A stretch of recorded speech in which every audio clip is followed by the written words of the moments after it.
A locomotiva do futebol sergipano pede passagem. E sai da frente que Hexa é só a gente, hein, galera? Esta é a quarta edição do Na Linha do Aribé, o podcast do mais querido. Aqui você confere uma série de notícias, comentários, entrevistas, críticas, fatos históricos e novidades sobre o nosso vermelhinho, o Clube Esportivo Sergipe. Aqui, meu amigo, não tem firula nem rabo preso. Esse podcast é produzido por torcedores e para torcedores. Nosso compromisso, meus caros, é com a massa colorada, apaixonada pelo Gipão. Vem com a gente que Hexa é luxo.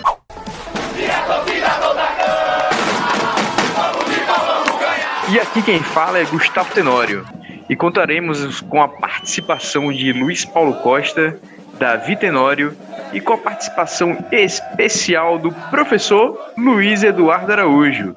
Além, claro, sempre da edição de sonoplastia do Henrique Mainar. Nesta edição falaremos sobre o jogo entre Sergipe e Cuiabá. Foi na raça, foi quase, galera, foi quase. E comemorando os 166 anos de Aracaju, esse podcast também vai falar um pouquinho da nossa cidade, da cidade mãe do Clube Esportivo Sergipe. Aracaju faz aniversário. Ah, meu cajueiro dos papagaios. O que o Clube Esportivo Sergipe viu da cidade nesses 166 anos?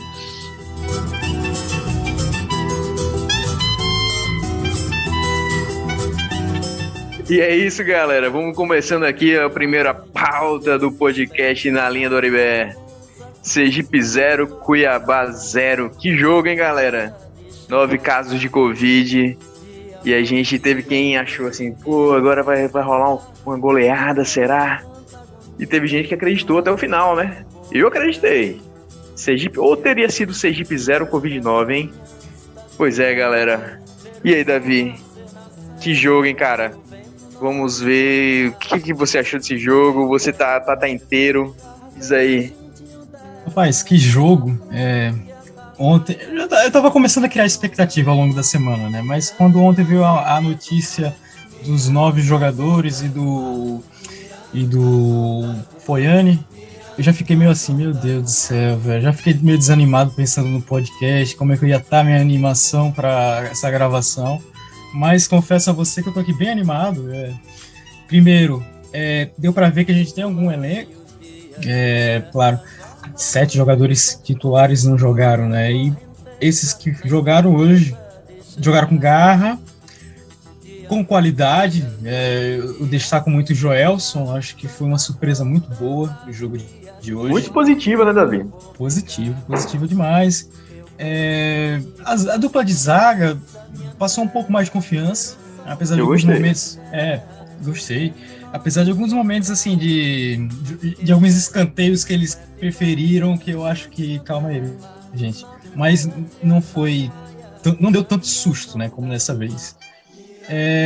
O Abner, ele é um jogador, assim, eu gostei dele por dar outra energia, assim, sabe? Eu acho que o Iago tá precisando... tá faltando Iago nesse time, né? Ele não tá ainda desempenhando o que a gente espera. E o Abner, apesar de ter saído às vezes meio adoidado, ele pelo menos já dava outra cara no time, voltava para marcar e tal. Enfim, deu uma esperança, espero que seja a virada de chave, né, pro resto da temporada, principalmente pro estadual agora. Verdade, o Abner voltou para marcar, né? Eu achei o Abner assim com mais gana, cara. Eu achei que ele, assim, não foi lá grandes maravilhas, é claro, assim. Foi, assim, enfim, não sei, talvez eu esteja sendo até meio leviano falando isso, mas não foi ruim, velho. Eu achei bacana a atuação do Abner. Foi bacana, deu outro gás à partida. A dupla de zaga, o lateral esquerdo, eu achei ok.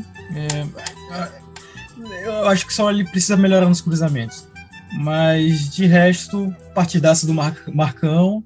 Muita garra, infelizmente faltou aquele último passe, entrar na área, quando tinha falta para o Sergipe para lançar na área, faltou qualidade para levantar, Por aí, né? Por pouco, um Pix de 675 mil da Copa do Brasil pra gente, né? Ia ser uma maravilha pro resto da temporada. E o destaque... Ia dar pra fazer uma graça. Dá, graça demais. E o destaque seria do Marcão, né? Ele fez defesas importantes, foi seguro, teve aquela fala ali no final. E vamos pra frente, que agora tem o Maruinense, se não me engano.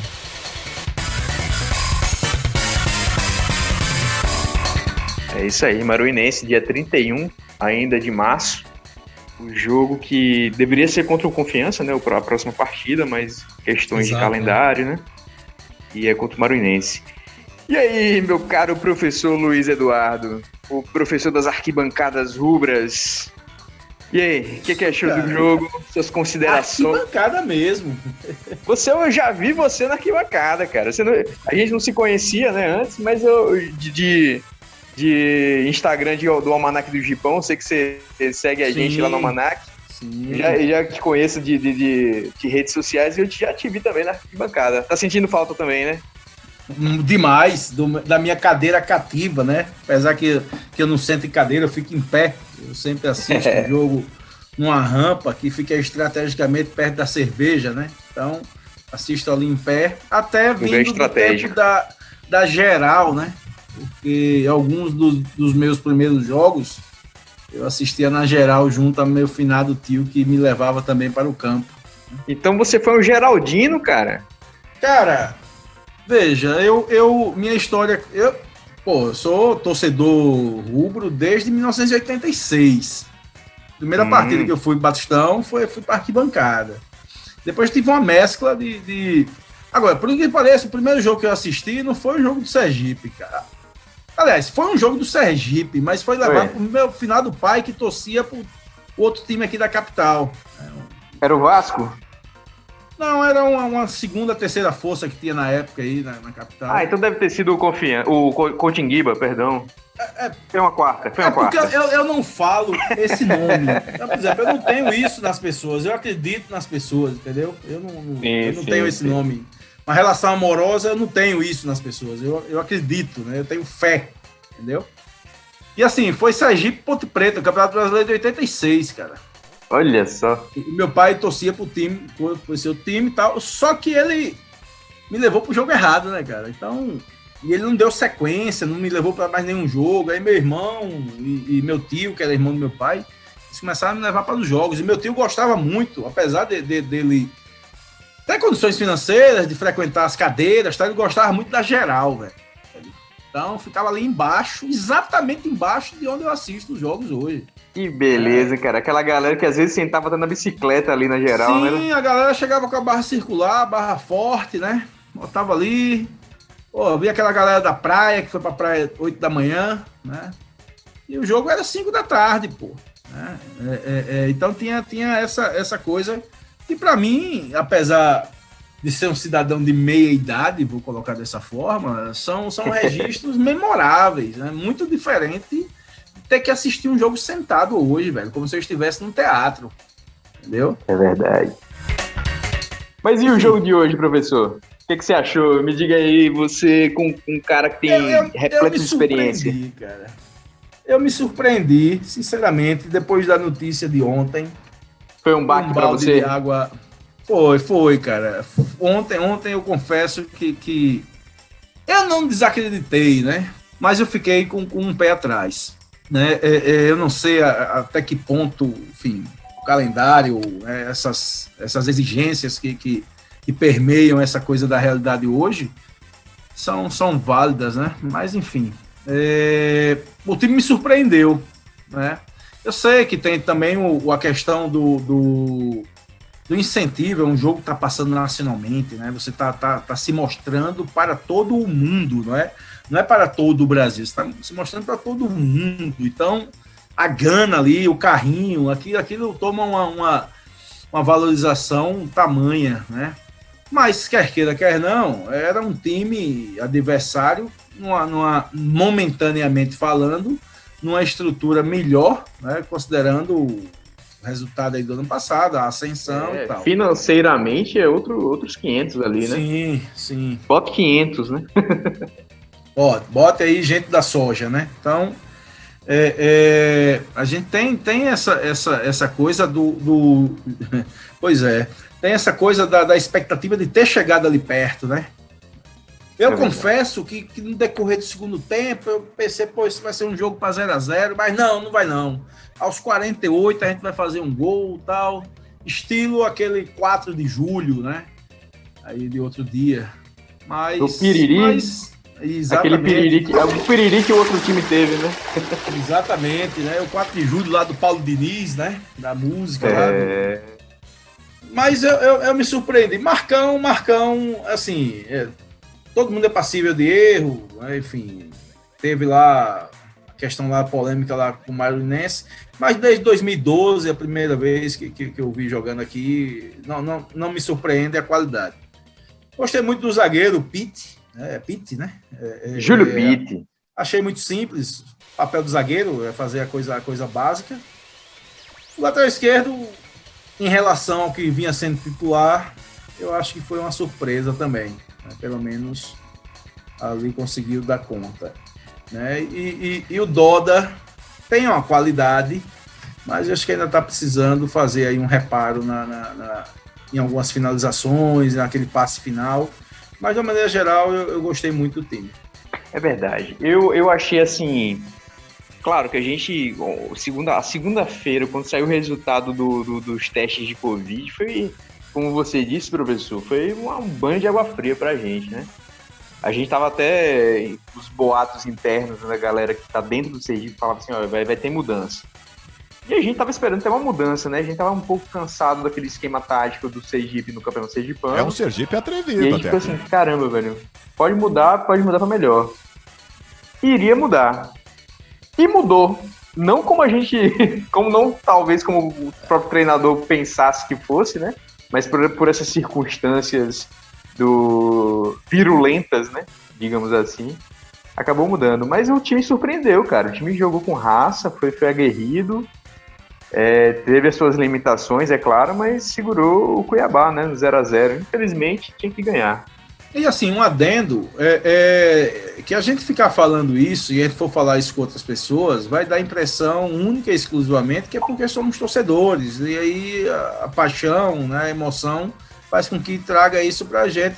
Mas se for pegar quem estava trabalhando na transmissão, e eu não pego nem a radiofonia local, você vai pegar também vários elogios, né, aí dos comentaristas da Sport TV e tal. O Petkovic mesmo tava falando assim, rapaz, o Sergipe tem capacidade de passar do Cuiabá. Exatamente, né? Exatamente. Então isso marca aí justamente essa opinião que a gente tem, praticamente consensual, né? Pois é. E aí, Luiz Paulo, você sabe falar bora Gipão em sérvio, cara? Rapaz, eu não sei não, mas eu acho que a Ana Maria Braga talvez saiba. Ela tomou uma aula naquele dia lá no café da manhã. Pode ser que ela tenha aprendido. Cara, mas esse jogo... mais você assiste mais você. Qual é a sua relação com mais você? Desde a época que era da Record, né? Então, cara, o jogo hoje foi... como o professor falou aí, o mestre Luiz falou, meu xará, foi a camisa contra o agronegócio, né? Porque hoje a gente não tinha físico, a gente tinha 4 goleiros, né? 4 goleiros, 1 em campo e 3 no banco. 3 no banco. Exatamente. Sendo que 2 iriam jogar na linha. Já estavam com a roupa de ir, né? Pois é, cara. Então, o jogo de hoje foi a camisa pesando, claro. A gente sabe que, querendo ou não, o gramado ruim do Etelvino Mendonça ajudou o time da gente, né? Que tava sem muita... sei lá, muito jeito de tocar a bola pro outro. Assim, o nosso time ainda tá muito novo, instável, né? Então, e com várias mudanças. Quem escalou o time hoje foi o Covid, né? O novo treinador do Sergipe é o Covid. Que hoje ele botou uns 3 para jogar que não tava jogando antes e tal. O próprio Pitt, né? Que é um pouco precipitado para não perder a piada, mas deu o seu gás. Mas hoje foi a camisa, cara. Hoje a gente... E o pior é isso, cara, é você entrar em campo e perceber, e durante o jogo, até o Pet falando lá, que a gente podia ter ganho, né, cara? Podia ter ganho esse Pix aí, com tudo, com gramado ruim, com 3 goleiros no banco, com Pet Covid, com tudo. A gente podia ter ganho esse jogo aí. E faltou o detalhe, mas é um detalhe importante que é o gol, né? O Parreira, nesse ponto, ele tá errado um pouquinho, porque o gol é importante pra caramba. Como diria o bom e velho cronista, né, Paulo Mendes Campos, né, o gol é necessário, né, cara? O gol é necessário, cara. Hoje, não só o Pix, mas a gente ia passar de fase, ia pegar o grande 4 de julho, né, na próxima fase, que não é esse bicho papão todo, né? A gente poderia passar por uma terceira fase aí de campeonato de Copa do Brasil numa boa, sem sobressaltos. Pois é, eu realmente, velho, a gente... Aquela coisa, né? Eu acho que o imponderável agiu nessa semana de forma um tanto quanto avassaladora, né? Poderia ter sido pior, mas eu acho que dava pra passar, dava. A gente teve esse baque, né? Dos 9 pessoas com Covid, é brincadeira, velho. Do time titular, se a gente for pensar bem, né? Pelo menos pelos jogos do Sergipano, os 2 zagueiros, né? Lazzarini e Italo Rogério. O lateral, Júlio Lima. O Everton Ageu, volante. No ataque, Iago e Eric Bahia. Foi guardado assim, a gente acha que poderia ter alguém que poderia substituir, mas foi uma turma do titular que foi acometida, né, Davi? Foi muita gente, cara. Exatamente. E algo para chamar muita atenção, porque, salvo engano, foi ontem. Teve uma partida entre Peri Lima e Bahia pela Copa do Brasil Sub-20. E o Peri Lima teve que entrar com 8 jogadores por causa da Covid. Imagina, você jogando com 8 jogadores. Alguns não devem estar no seu preparo físico ideal, nesses tempos ainda mais. E o clube ainda foi ameaçado de pagar uma multa de R$50 mil por causa disso. Então a gente vive tempos difíceis, não só no futebol, claro, a gente poderia passar horas e horas falando sobre isso, mas as adversidades estão extremas e espero que algo contenha isso no futebol, seja lá o resto da vida, né, na sociedade. É isso, cara. E, professor Luiz, eu acho que você, como professor, né, eu acho que a Covid você deve estar sentindo muito na sua profissão, né? A questão de vai ter aula, não vai ter aula presencial, aula remota. Você está vivendo intensamente isso, né? Sim, e eu vivo os 2 lados da moeda, né? Eu tenho um filho pequeno que está na escola e eu sou professor, né? Então, eu tenho os 2 lados da moeda, cara. Aula online, velho, eu gosto muito do calor humano, né, velho? Então, você tá em sala de aula, você vê um franzir de testa do aluno, ali remete a uma dúvida, né, cara? Na sala e na arquibancada, né, professor? Exatamente, velho. E na arquibancada... Não, e assim, eu cito alguns exemplos em sala de aula da arquibancada, né? Das visões diferentes, né? Vejo 2 amigos exigindo coisas diferentes do mesmo jogador no mesmo instante, né? Até esquerdo, abra, aí o cara diz, feche, pô, escolha, vamos decidir aqui, né? Mas eu vou dizer quem tá certo e quem tá errado? Não, pô, é a visão dele naquele momento ali, né? E assim, cara, eu vejo gente chegar para mim e dizer assim, pô, professor, eu não consegui acompanhar a sua aula porque eu perdi minha avó, velho. Eu vou dizer o que o cara? Isso é punk, né, velho? Entendeu? E o cara tá com um concurso previsto para acontecer daqui a um tempo, que talvez a gente nem saiba se vai acontecer, velho. Mas eu tenho que dizer o que o cara? Que ele tá me dizendo ali como uma forma de tentar que eu, escutar sei lá, um afago, alguma coisa, né, cara? Assim... Eu acho que a gente, nesse sofrível, período, a gente precisa de nós mesmos, né? A gente precisa dessa solidariedade, né? é difícil, eu vejo você como professor, né, eu tô fazendo mestrado atualmente, a gente tem essa figura do professor, né, como, sei lá, como uma referência, né, de alguma forma, né, tanto na parte educacional, mas também na parte da vida, né, e eu vejo, por isso que você falou mesmo, né, a pessoa pede, pô, professor, e aí, o que eu faço, né? E a gente tenta, assim, também sempre tirar de uma situação difícil algo positivo, né, por exemplo, você citou que está fazendo mestrado, putz, eu nunca pensei em fazer um mestrado, cara. Eu saí da universidade em 2004. Mas durante essa pandemia, me deu uma luz lá, um edital lá que eu me interessei, me inscrevi. Sabe, o máximo que vai acontecer é ser reprovado, velho. Comecei ontem a cursar. Entendeu? Coisa então, boa. assim, eu tento mostrar o mínimo possível que você tem um lado positivo em alguma coisa, né, cara?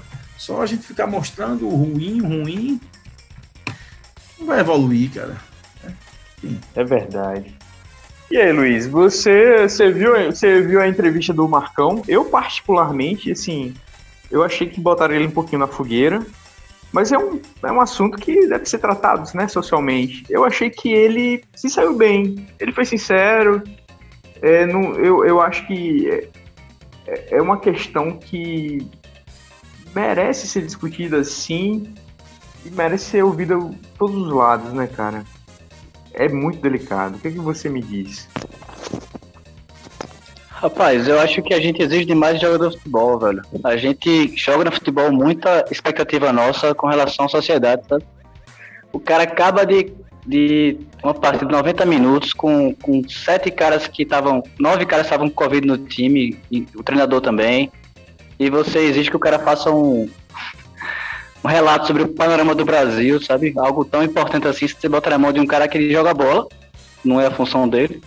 Sim. Claro que é algo que afeta ele de algum jeito, mas tipo, ele não é um estudioso da área, ele tá só fazendo a função dele lá como um professor, como médico, sabe? Nessa pandemia, então, claro, a visão dele é muito importante, essa vivência dele, mas tipo, a gente quer também, às vezes, que o cara fale o que a gente, sabe, de casa, especialista, mestrado, sabe, fala sobre a vida, sobre o amanhã. A gente exige muitas vezes do futebol, sabe, e das pessoas que trabalham com futebol, sendo que falar certo ou falar errado, a gente tem um presidente que não fala nada com nada, então não é questão de saber ou não saber, porque... Mas acho muito importante se posicionarem, sabe, porque... Se eles não falarem também, vão falar por eles. Algum dirigente vai falar por eles. Então, acho importante eles falarem também. De qualquer jeito. Cara, você me falou isso, eu lembrei de uma entrevista, cara, do falecido já, né? O Rubem Alves, foi um educador e tal. No antigo programa Provocações, quando era com o Antônio Bujanra, o grande ator brasileiro, né? Eu não lembro exatamente qual foi a pergunta que o Abujanra fez pra ele, mas foi uma pergunta assim, tipo assim, como tipo assim, você dá a solução para a sociedade, né? E o Rubem Alves falou o seguinte, cara, ele deu como ele falou, né, uma pausa tchecoviana, assim, deu uma pausa de alguns segundos, aquela pausa que você espera uma resposta divina, talvez, e ele falou assim, não sei, não tenho capacidade para isso. E cara, olha, o Rubem Alves, um educador, escritor, blá, blá, blá. E tipo, isso é desde Sócrates, né, velho? Não o jogador, o filósofo. O que ele é mais genial na filosofia dele, que as pessoas nem entendem essa parada de só sei que nada sei, é justamente que ele busca saber, sabe? Ele não tem essa arrogância de querer saber tudo. Não é que ele seja burro, pelo contrário. Inclusive, a história do só sei que nada sei é uma metáfora, né? Uma das histórias das histórias do Sócrates, assim, e tal, que ele sai procurando por Atenas, assim, e querendo saber quem é mais inteligente do que ele. E todo mundo dizia, não, eu sei muito porque eu sou professor, eu sei muito porque eu sou não sei o quê. E ele fala, olha, eu sei que nada sei. E pelo que eu vi das pessoas aqui em Atenas, as que mais sabiam eram o pescador, o pedreiro, pessoas que não sabiam nem dizer o que sabiam, mas estavam lá fazendo e sabendo mais o que faziam do que ninguém. Então, a gente às vezes se pega muito numa certa arrogância, sabe? Mas acho que o professor que está aqui online, ele vai saber explicar mais do que eu. Eu sou só apenas um aluno. Mas aí, por questão de ordem, o Henrique Mainá, ele quer falar alguma coisa também. Mas depois eu quero fazer um adendo à fala de Marcão. Mas Henrique Mainá tá pela ordem. Nosso diretor, nosso Lombardi, como diria o Silvio Santos, né? Lombardi. Ai, viu? Oi, presidente Sérgio Lombardi. Eu acho importante.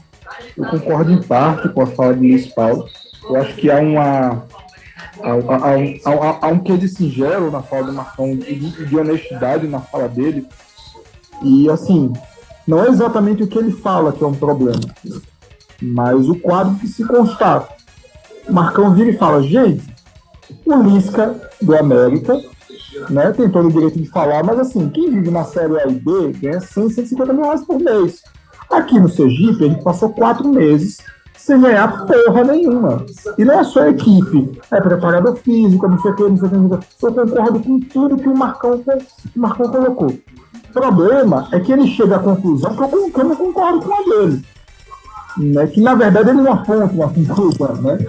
Ele chega ali até porque ele foi colocado na fogueira.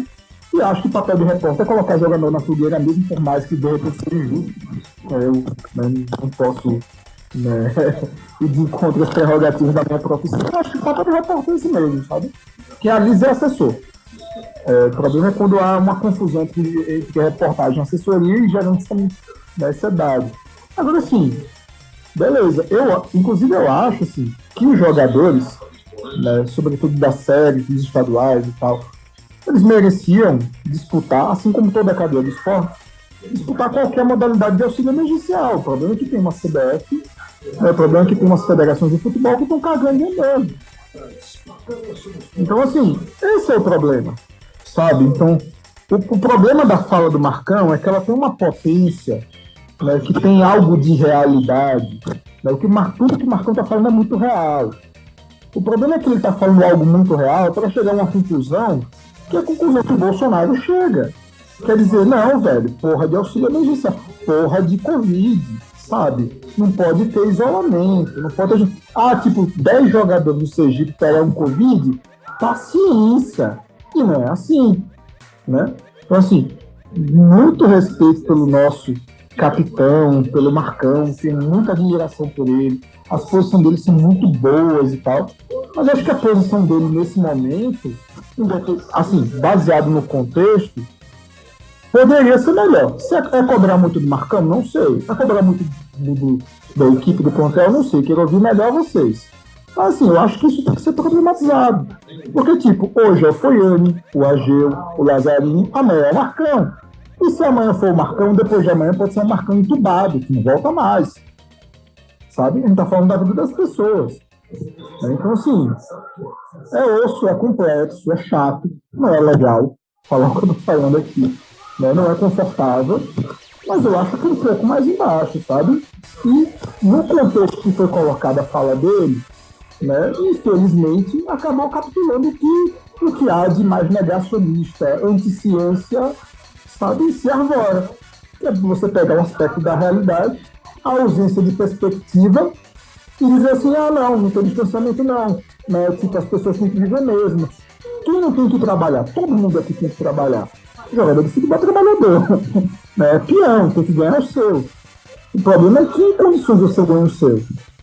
Eu acho que é isso, assim. O problema é que não existe amparo algum para essa categoria, exatamente, né? Não tem amparo, não tem auxílio, né? Não tem política de transferência de renda, não tem auxílio da CBF, das federações. Tá? Eu acho que é isso que a gente devia estar discutindo aqui, inclusive. Depois. Não só a gente, né? Mas todo a academia esportiva, quem está refletindo sobre isso. Não é se o Marcão deve voltar a jogar ou não. É em que condições as pessoas têm que retornar, não só a jogar, mas a treinar, a viajar. E, tipo, qual é o papel do poder público das federações, né? Das federações, das premiações, né? Então, tipo, sabe, a gente não pode cair nesse. Então, voltando à minha posição de Lombardi, passo a palavra ao nosso apresentador Gustavo, Luiz Eduardo, tá? Professor Luiz Eduardo, diga-me.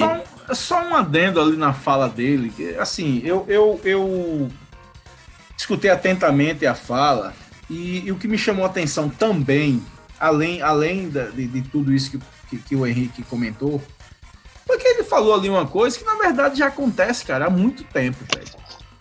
Ele demonstrou uma preocupação com pessoas que ganham menos, com funcionários do clube e tal. Por exemplo, a gente sabe que no Brasil hoje, entre 3% e 4% dos jogadores recebem acima de 20 salários mínimos. Então você tem aí uma diferença abissal, né? Gustavo, eu adquiri um exemplar do almanaque do Gipão lá em Pedrinhas, no estádio lá, Roberto Silva. E eu tenho uma ligação muito grande com Pedrinhas. Parte da minha família era de lá. E lá, quando eu fui algumas vezes assistir os jogos, eu vi uma galera vendendo cerveja que normalmente eles não fazem isso no dia a dia.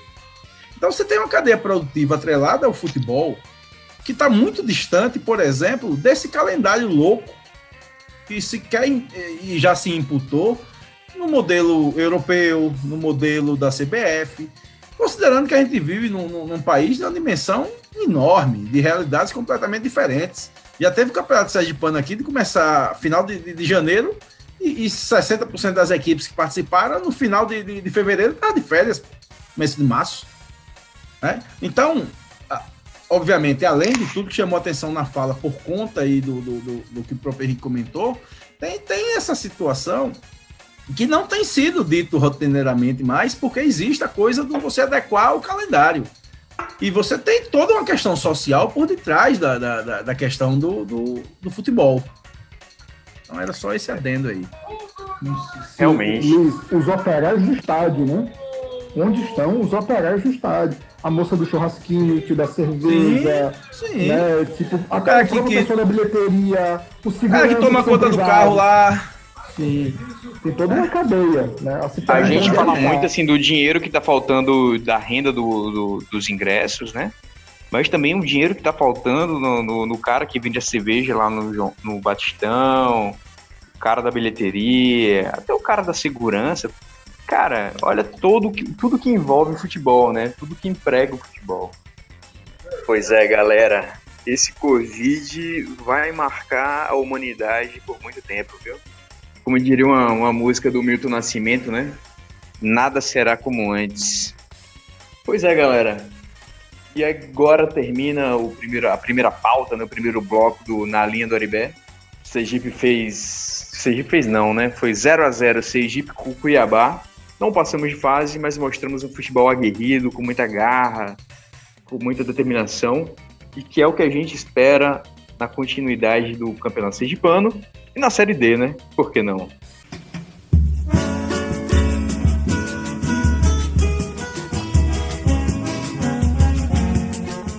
E é isso aí, galera. A gente, nessa semana de aniversário da cidade de Aracaju, a cidade que é a cidade do Clube Esportivo Sergipe, né? A sede do Gipão, por mais que o Sergipe seja um time pra lá de uma cidade, né? De um estado inteiro. Mas é aqui que começou, aqui em Aracaju. Aracaju, 166 anos, galera. Parabéns, Aracaju. 166 anos de lutas e glórias. Eu digo isso mesmo, de lutas e glórias, como o nosso hino. E para falar um pouquinho de Aracaju, né, a gente convidou, não só para isso, né, claro, comentários muito pertinentes do professor Luiz Eduardo, mas a gente quer ouvir um pouquinho, né, do nosso professor. 166 anos de Aracaju, professor. E daqui a pouco 112 anos de Clube Esportivo Sergipe, né? O que o Sergipe viu nesses 166 anos, né?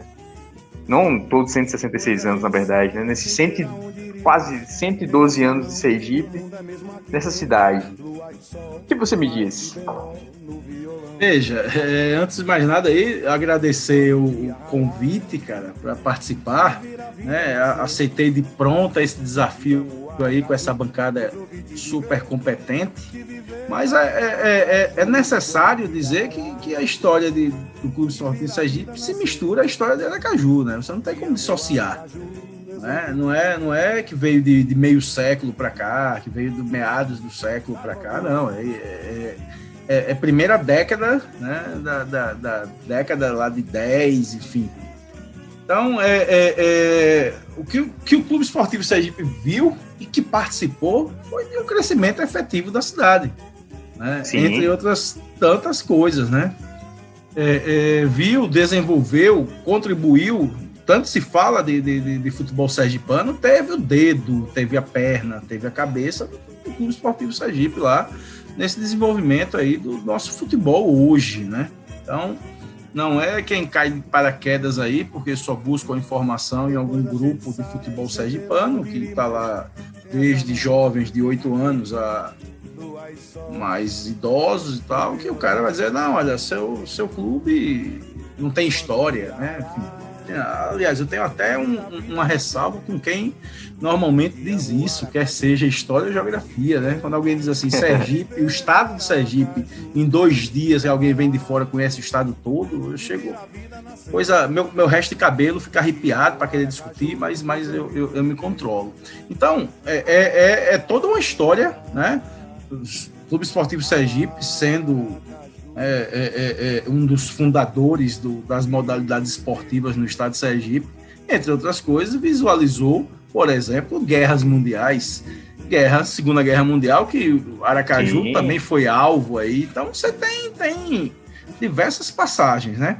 Assim como pôde verificar, pôde notar, pôde presenciar o crescimento da cidade, né? Vou pegar aí os registros de onde ocorriam as primeiras partidas de futebol, né? Alguns anos depois do surgimento do Cotinguiba, do Clube Esportivo Sergipe, e aí é uma coisa que se mistura muito ao aspecto físico, né? Que era uma tendência no Brasil. Você ia ao Rio de Janeiro, você tinha a questão do remo, né? Então você tem os esportes náuticos, então você envolve a água ali, né? Perceba que a partir do Cotinguiba, né, e alguns dias depois o Sergipe, o próprio nome do Cotinguiba, Cotinguiba tem aquela sede ali desde basicamente seu início, mas o rio Cotinguiba não está aqui em Aracaju. Mas você tem ali o nome Cotinguiba, né?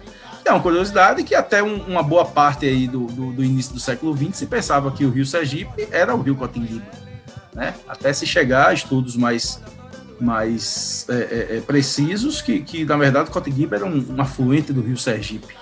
Então a gente leva o nome de um dos principais rios do estado, a gente leva o estado, né? Então, o estado que ano passado completou 200 anos.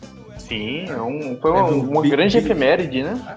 Pois é, o bicentenário aí, que essa situação que a gente passa agora não permitiu maiores comemorações, mas o estado é quase passo a passo, quer dizer, o clube aí é quase passo a passo com o nosso estado, e Aracaju não fica fora disso.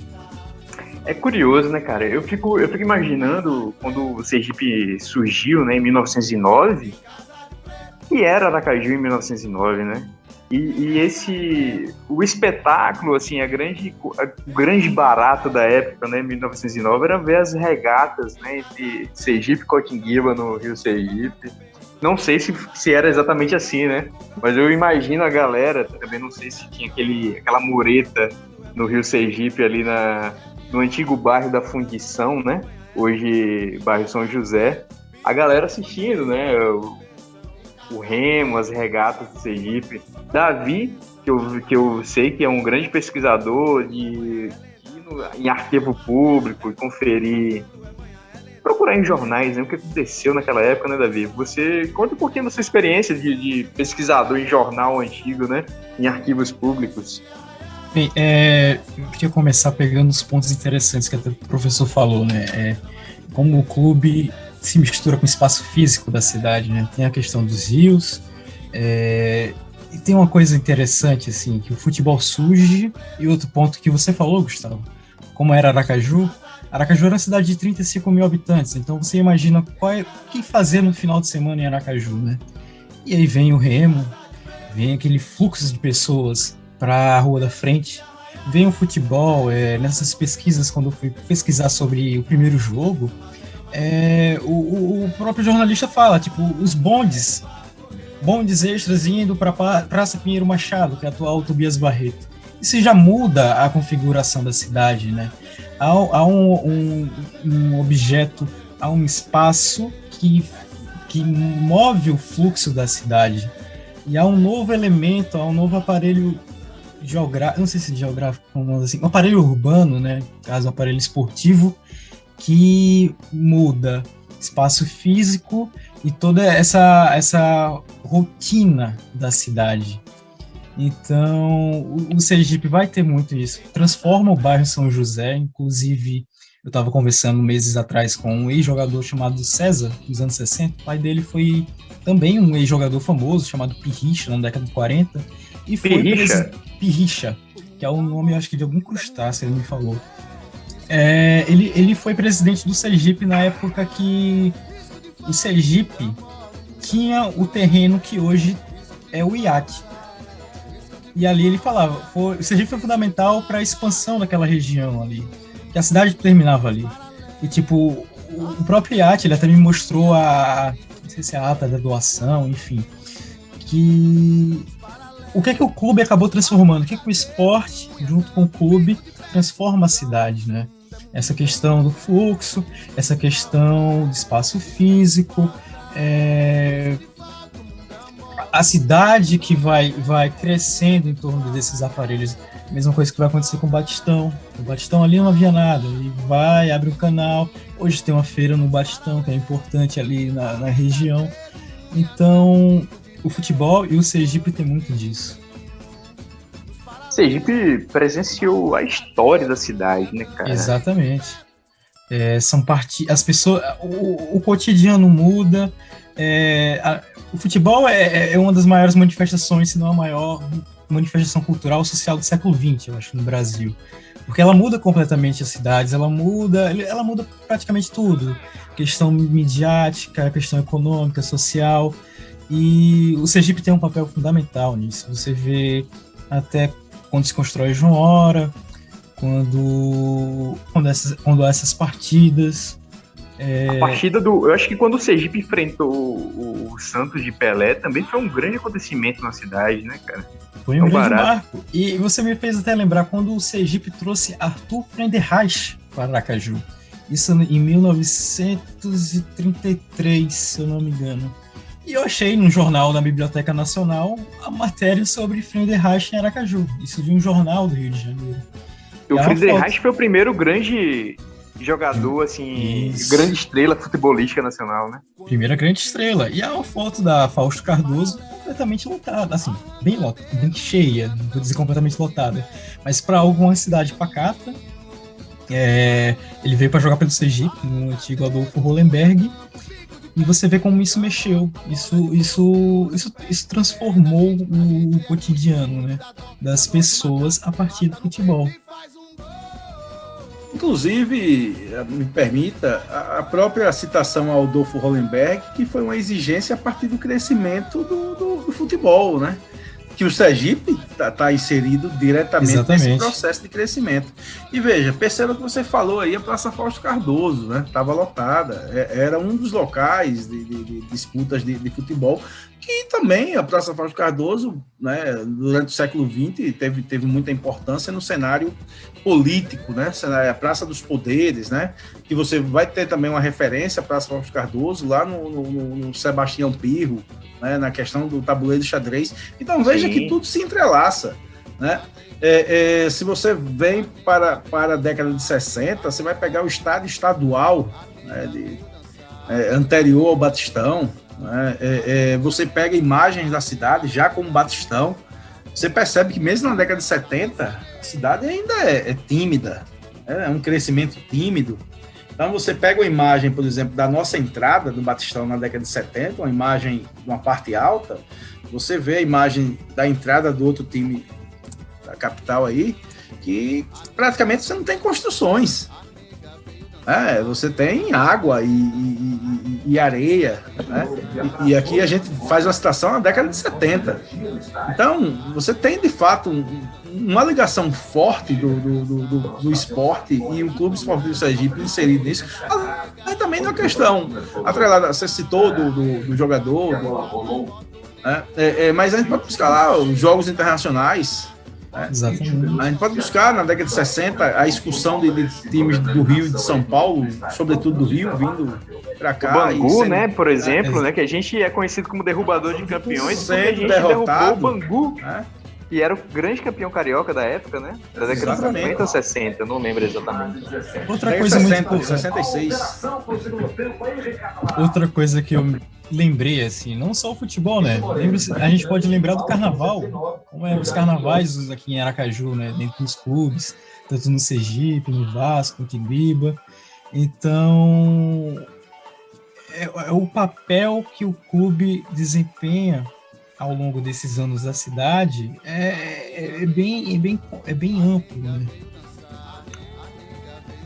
É verdade. E aí, Luiz Paulo, você, cidadão aracajuano, e você que também é um cara curioso da história da cidade, da história do nosso clube, né, do nosso Chipão.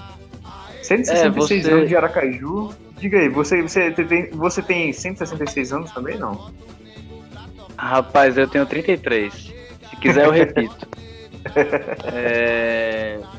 Mas é isso, o Clube Esportivo Sergipe, vocês estão falando aí, é um clube. Não é vamos dizer, um Cuiabá que nasce no outro dia por causa de um certo dinheiro, sabe? Que de repente pode ir embora qualquer dia também. O Sergipe é um clube, ele tem sede social, ele tinha parte de futebol, antes era parte de remo. Então, eu acho que a gente pode contar muito bem a história de Aracaju através do Clube Esportivo do Sergipe. Quando o Sergipe foi criado, né, nascido da costela do Cotinguiba, que é o maior clube azul até hoje da capital, a gente viu Aracaju crescer junto, basicamente. E a gente cresceu junto com a cidade. Tanto no começo, que a gente estava ali, vamos dizer, que hoje é a Zona Nobre da capital, que é a Rua da Frente, né? A famosa Rua da Frente, ou Beira-Mar, sendo que é um Beira-Rio. Depois indo mais pro Aribé, né? Para o nosso Siqueira Campos. Então a gente acompanha e até hoje, se você olhar bem, o Sergipe é um dos últimos clubes, não time, clubes assim, com sede social. Claro que a gente perdeu muito, né? Os clubes hoje em dia perderam muito, mas o Sergipe hoje continua sendo um clube esportivo, o Sergipe, sabe? Sem com S, sabe? Como o tradicional dos anos do século XX, começo do século XX, né? A gente, a tradição, e essa tradição, tanto de história quanto de títulos e tal, e de importância na capital, não se perde, sabe? Não se compra também. Não se vende, não se compra. Exatamente. E lembrando um pouquinho uma coisa que o professor Luiz falou no primeiro bloco, né? Sem querer te chamar de velho, hein, professor? Só de brincanagem, né? Mas você é um cara que você esteve no Batistão na época que tinha geral, né, cara? A geral, vamos falar um pouquinho do Batistão, né? Do nosso palco, né? A entrada da geral, se não me falha a memória, do meu pai contando, que eu não alcancei. Mas era por ali, pelo Constâncio Vieira, né? Pela Vila Cristina. Como é que era? Ali próximo de onde hoje tem a entrada, ali pela entrada, basicamente, de onde tem a Rádio Patrulha. Também você tem um outro lado lá, mais perto do Constâncio. Né? Mas, Gustavo, rapidinho, só um adendo aí na fala do Davi, também do Luiz. Tem também uma questão social atrelada ao Clube Esportivo Sergipe, né? Sobretudo com a estadia lá no Siqueira Campos. O clube abre as portas para a comunidade. Vários jogadores foram criados na base vindos da comunidade. Claro. A comunidade ali, Siqueira Campos, Bairro América, né? E adjacências. Então, veja, a gente quando fala no Clube Esportivo Sergipe, a gente não fala meramente no futebol. É uma instituição sacramentada, é uma instituição que faz parte da sociedade e faz parte da história viva. Não é da história de dizer, olha, fez parte, foi lá, estilo paulistano, que disputou lá, não sei o que e tal. Não, é no cotidiano ainda, e eu lamento as pessoas que fazem questão de não ter história. Então vive um presente aí de conto de fadas. Até, professor, o Helenilson, né, nosso grande ídolo da década de 90, né? Ele foi nosso último convidado, né, no episódio anterior do Na Linha do Aribé. Ele era um cara do Agamenon Magalhães. Ele é um cara do conjunto do Siqueira Campos. É um conjunto que eu não me lembro exatamente, eu acho que da década de 60, eu não tenho certeza. Mas ele foi criado lá, né? Ele é um cara tipo, um aracajuano, um craque aracajuano. E assim, em relação à questão da geral, putz, velho, a gente tem uma. Você pega, tá. A geral mais famosa é a geral do Maracanã, né? Sim. Aqueles geraldinos, você observar lá aquelas imagens, os trejeitos, né? As fantasias.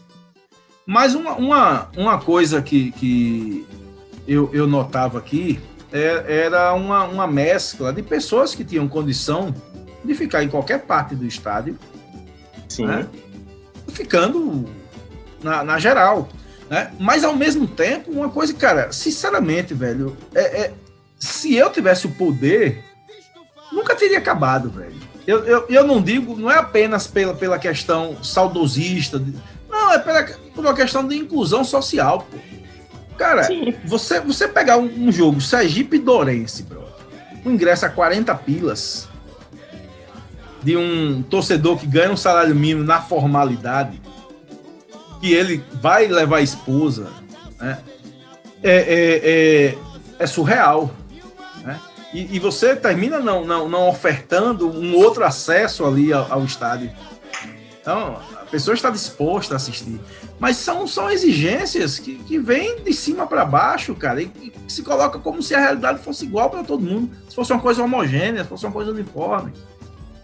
E aí Entende? a gente volta ao Marcão, né? De você olhar o futebol como os 1% que ganha pra caramba e o 99% que vive perambulando pelo Brasil inteiro atrás de um clube pra jogar bola. Mas é muito importante essa parte social aí que meu xará puxou, porque o Sergipe, ele nasce como um clube nobre.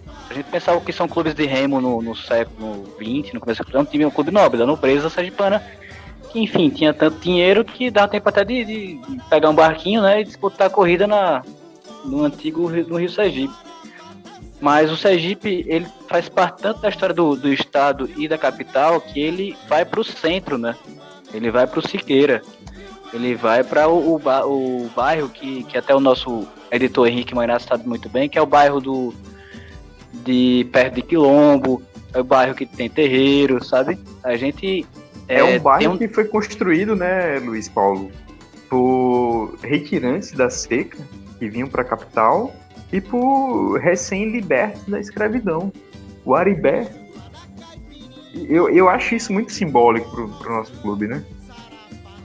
É sensacional, porque isso mostra o quanto o Sergipe é grande, porque você não consegue localizar, o Sergipe é um time da Zona Sul. Não existe isso, sabe? O Sergipe é um time de Aracaju, mas com torcida no estado inteiro. A gente falou em algum episódio aí com um cara que era de Itabi, né? Que ia todos os jogos Totonho. Então o Sergipe é imenso, cara. Imenso. Apesar de não ter espaço hoje na mídia, por erros próprios de gestão, por problemas enfim, de não estar em voga, assim. Mas o Sergipe é um clube de Aracaju, mas é um clube que merece levar o nome do estado pro Brasil inteiro. E essa coisa do estado, só me permita aí, próprio Gustavo, o próprio Davi, aí na parada do Almanac, cara, rodando os estádios no interior, você percebe quem está assistindo o jogo do Sergipe.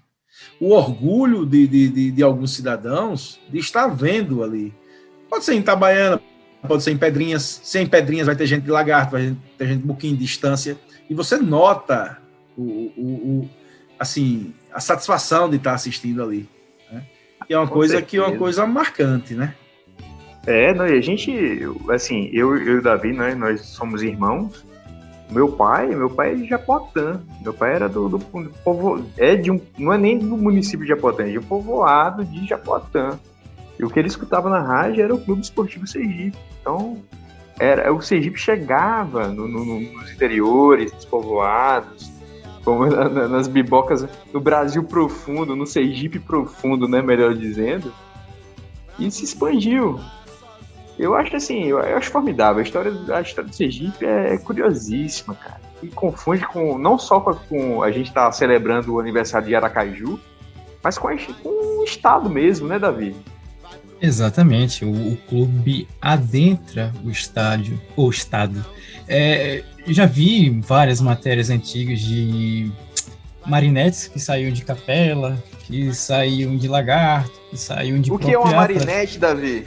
A marinete Eu não sei nem explicar direito, assim, mas é um ônibus antigo, assim, que eu não sei definir, né? Mas a galera Caravana, sabe, né? A caravana, de claro. ônibus, Isso. do interiorzão. É um ônibus rústico, um ônibus raiz. Meio ônibus, meio caminhão, um negócio. Exatamente. Então, é isso que o Sergipe carrega. Se a gente for ver a história do futebol, você vê que quando ele é o primeiro título do Sergipe em 22, o Viana Filho, que é o que escreveu a história do futebol sergipano nessa época, ele fala que era o clube predominantemente composto de jogadores da terra. Porque o Contiguiba e o Industrial, que tinham mais dinheiro que o Sergipe, principalmente o Industrial, trazia jogadores de Salvador, da Bahia. O Industrial era repleto de jogadores da Bahia. E isso também criou uma identidade com o povo daqui, da cidade. O time da garotada aqui, do fulano que eu conheço e tal. É também o primeiro a aceitar um jogador negro. Ele se abre, claro que teve aquele início por ser um clube de remo, elitista e tal, mas ele é o primeiro que abre. Vem o Roque, que é o primeiro jogador a marcar um gol do futebol aracajuano, digamos assim, do Sergipe, e vai se adentrando. Você vê notícias sobre torcedores e conselheiros do interior. Aliás, quando construíram o João Hora, fizeram uma grande campanha para arrecadar títulos de propriedade, digamos assim, do estádio. E você tinha, claro, tem motivos políticos no meio, né? Mas tinha o prefeito de propriedade, capela, tinha um bispo de Estância, padre de Estância, alguns torcedores de variadas classes. Então, é o clube que abriu as portas para todo o estado, digamos assim. É isso, galera. Tipo, o Sergipe, ele se confunde com a própria história da cidade, né? É algo, assim, formidável, cara. Eu acho que o entrelaçamento da história do Sergipe com a história de Aracaju, e, assim, a gente querendo que se expande, né? Não é um time só de uma cidade. É que a gente tá falando hoje da cidade, né, por causa do aniversário, mas é incrível. Eu acho formidável. E lembrei de outra coisa, né? Que a gente até algo recente, o hospital de campanha, né? Você vê que papel fundamental o Sergipe desempenhou, né? O que aquele aparelho esportivo proporcionou à cidade, ao estado, recebeu pacientes de todos os cantos. E o Sergipe teve escola também, né? Teve escola também. Jogos da primavera, direto. Tem disputas ali. Eu vejo alunos de rede pública, inclusive meu pai Gustavo, falava que quando ele estudava naquela escola na Rio de Janeiro, esqueci o nome dela, mas ele fazia educação física. O antigo Costa e Silva, né? Isso, o antigo Costa e Silva. Ele fazia educação física no João Hora, educação física da escola. Então você vê como tá atrelado à cidade. Professor Luiz, você lembra o seu primeiro momento? A primeira vez que você foi no João Hora? A começo do seu história com o Sergipe. Fora o Batistão, cara. No João Hora, cara, meu irmão jogou juniores no João Hora. Então eu estive no João Hora no final dos anos 80, 89. Via um quase inexistente gramado, muita areia. Mas que saíam craques ali, né? Verdadeiros craques que de fato jogavam pelo amor ali professor, o seu primeiro contato com o Sergipe, assim, em campo, foi em 86, que você falou? 1986, cara. O Sergipe perdeu de 4-0, mas quando eu saí do estádio estava 3-0 ainda, cara. Sergipe e Ponte Preta pelo Campeonato Brasileiro da Primeira Divisão. Você foi, então, daquela geração... Você chegou a ver o Gena no time? A culpa foi do Gena, Paulinho? Oi? Henrique falou, não sei. Eu não ouvi. Mas enfim, foi 86, né? Isso, 86. 86 eu tinha 7 anos, cara. Foi o primeiro jogo que eu fui e fiquei perto do placar. Ainda mais o meu local na arquibancada, aquele dia, foi perto do placar. E tava cheio de colorados. Tava cheio de colorado. A parte que estava vazia, praticamente, era do lado do outro time aí. E a gente saía, dava uma volta no estádio, porque meu pai, como eu disse no começo, torcia, né? Enfim, tinha esse defeito. E a gente saía por dentro da torcida do Sergipe e saía ali pela entrada do Sergipe, né? Para chegar até meu pai morava no bairro Getúlio Vargas, né? Getúlio Vargas, aquela área de cirurgia, ali é um reduto de torcedor colorado. Sim, então a gente atravessava a Praça Fausto Cardoso, aliás, desculpa, a Praça Tobias Barreto, e meu pai era historiador e tal, e ele contava que ali já tinha sido, eu até pensava que meu pai tinha visto o jogo, né, ali, que já tinha sido um campo de futebol e tal. Eu até estava comentando hoje com minha mãe, que eu fui convidado para participar aqui, que se meu pai tivesse vivo, certamente ele ia me dar diversas instruções, né. Então, efetivamente, cara, no João Hora, eu demorei muito a frequentar. Eu me lembro, obviamente, de 1999, né? 99 foi assim, marcante, né? O Henrique. Teve o fato lá do Batistão, da Marquise do Batistão, né? E 99 praticamente era o único estádio que tinha aqui em Aracaju. Praticamente não, era o único estádio que tinha aqui em Aracaju. E professor, só mais um fato histórico da cidade de Aracaju, né? Esse problema da Marquise, né? E o Batistão, foi curioso que o Batistão antigamente tinha uma festa de Natal, né? E unia... A festa aconteceu num sábado e a queda da Marquise foi uma terça-feira. O que era essa festa, professor? Era um Natal promovido pelo governo do estado, efetivamente, né? Mas quem tomava frente era a ex-primeira-dama, a ex-esposa lá de Albano Franco. Né? Doutora Leonor, Dona Leonor, enfim. E aí você tinha distribuição de brinquedos e tal, e aquilo ficava lotado, né, cara? Certamente uma mão superior, uma energia muito, muito, muito potente, evitou que aquilo tivesse acontecido no sábado, né, algumas horas antes, porque foram 72 horas, 96 horas depois que aconteceu, né? Enfim, era sempre no Natal. E de modo que surgiram rumores que o Batistão tinha defensores fervorosos, que o Batistão deveria ser demolido, porque ali já estava uma estrutura toda corrompida. Devo fazer um adendo que há algum tempo a piscina do Batistão está fechada. Eu sou jogador, pelo menos fui durante boa parte da minha vida, de polo aquático, e a piscina do Batistão está fechada porque, anterior à pandemia, isso por conta de um problema na Marquise. Seria feita uma reforma na Marquise, enfim, até hoje não aconteceu. E aí o Batistão ficou fechado aí por próximo a 2 anos, né? Uma empresa de São Paulo que fez essa recuperação.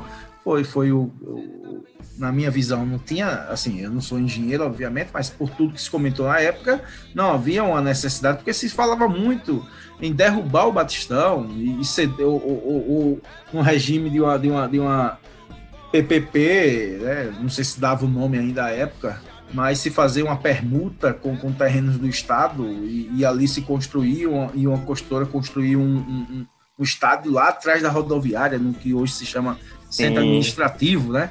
Você imagina, se uma galera reclama do acesso ao Batistão hoje, como é que seria o acesso ali? Imagine se fosse lá, né? Pois é. Então, o ano 99, 2000, né, foi marcante ali no João Hora. Eu gosto muito do João Hora, acho o João Hora muito aconchegante. Enfim. Assistir um jogo à sombra de árvores de mata-fome, né? Putz, esse aí é um estádio raiz, né? É um estádio raiz, né? Pô, o 4 de julho, lá, aquele estádio do 4 de julho, sinceramente, qual é a diferença no estádio daquele, pelas imagens que foram mostradas, qual é a diferença no estádio daquele do 4 de julho para o Adolfo Hollenberg, cara? É verdade. É bem interessante isso que o professor falou, porque realmente eu vivi muito mais histórias no Batistão. A gente tinha casa, a gente tinha uma baita estrutura assim no João Hora, mas o Batistão era nosso salão de festa, né? Foi lá que eu vi o Hexa, boa parte do Hexa, quando eu era bem pequeno, mas eu vi o time de Maurício Simões. Então, o Sergipe tem essa particularidade, a gente viveu muito, né, no Batistão.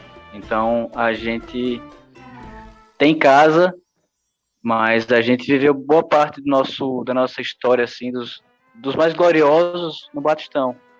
É isso, galera. Realmente, a história de Aracaju se confunde com a história do Clube Esportivo Sergipe. Ajeita para a cobrança, ele capricha, meu filho, capricha, que eu quero gritar esse gol bonito para você. Ajeitando para a cobrança, cruzou na boca do gol, suspendeu, na boca do gol, bateu, espalma, o goleiro botou na grandeira, bateu, é gol! Sergipe, gol!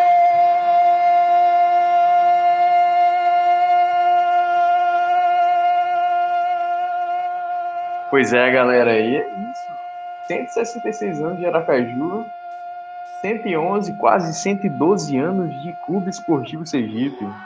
A história que se entrelaça do clube da cidade. E é isso. Eu queria só as considerações finais, né? Pra gente encerrar o nosso podcast na linha do Oribé.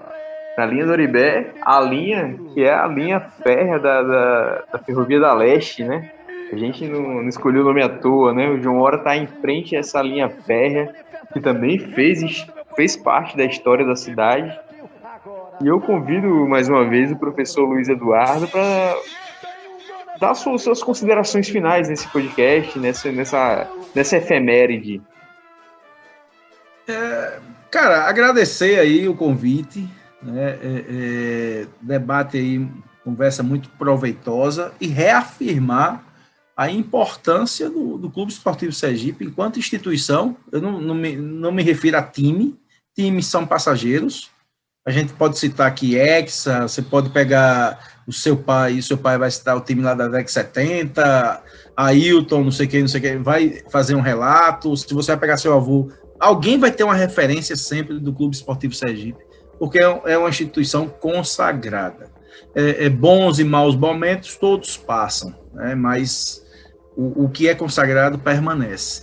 E aí, nessa coisa do aniversário da cidade, recordar também da importância do Clube Esportivo Sergipe para o aniversário da cidade em termos de festividade. Vários campeonatos sergipanos, a abertura do campeonato ou o dia do aniversário da cidade, você tinha a presença do Clube Esportivo Sergipe, né?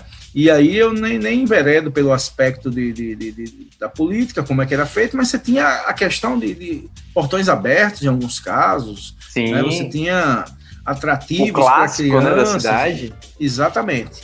Então, é bom sempre lembrar que existe um registro, né, para o Clube Esportivo Sergipe, não apenas para o aniversário. Então, bater nessa tecla que não é apenas para o aniversário de Aracaju. Isso é uma coisa por conta do momento que é amanhã, né? Mas a história do Clube Esportivo Sergipe se mistura com a história de Aracaju e, obviamente, expande para todo o estado de Sergipe e além fronteiras. Beleza? Então, eu deixo aqui meu muito obrigado aí ao convite e estou sempre à disposição dos senhores para um novo bate-papo. É isso aí. Clube Esportivo Sergipe se confunde com a cidade mesmo. E aí, Davi, suas considerações finais? Uma excelente conversa aqui. Agradeço ao professor Luiz Eduardo por ter aceitado o convite, ter falado bastante aqui muito bem com a gente. É um orgulho, né? Termos essa instituição que mudou o cotidiano da cidade, mudou a paisagem da cidade, transformou vidas, salvou vidas, ajudou a ter essa cultura esportiva na cidade, tá, em questão de prática esportiva, né, que você vê, e acompanhou a história da cidade, até mesmo da gripe espanhola, ao que estamos vivendo no Covid, a grandes momentos de festividades. Enfim, é um motivo de orgulho perante o Brasil, perante Aracaju, perante o Estado. E bom que hoje tivemos um ótimo jogo, apesar de o resultado não ter vindo, mas acho que todo torcedor colorado vai dormir satisfeito e com a esperança que o resto da temporada o Gipão vai beliscar alguma coisa bem interessante. É isso aí, eu acredito sempre no Sergipe. E que beleza, que papo bacana hoje, né não, Luiz Paulo? Rapaz, hoje a gente falou de coisas que eu gosto muito, assim, particularmente, porque são coisas que eu vivo desde a infância, assim. Eu sou de Aracaju, fui criado no Batistão, meu pai me levava, então falar de Sergipe é falar de Aracaju, é falar de Batistão, sabe? É falar da minha infância, do que eu vivi. Claro que nem toda tradição é boa, né? A gente tinha um estádio em Itabaiana que chamava Presidente Médici. Eu odiava esse nome, mas assim, o pessoal é meio saudoso com essas coisas, né? Eu não sou nem um pouco saudoso, pra mim já foi tarde. É ter ouvido Mendonça até o fim. Mas o Sergipe, ele é mais que tradição, ele é história, ele é presente na minha vida até hoje, ele é futuro. E tá na minha pele, tá na minha vida até hoje e vai continuar. E Aracaju também. A gente tem esse costume de achar que Aracaju as coisas fecham cedo, que Aracaju é pequeno e tal, mas a gente gosta pra caramba daqui. Não por acaso, acho que todos moramos aqui. Então, vida longa ao Sergipe, ao grande Sergipe, vida longa Aracaju. E é isso aí, galera. Aracaju, 166 anos, Sergipe, 111, quase 112. Uma história que se entrelaça.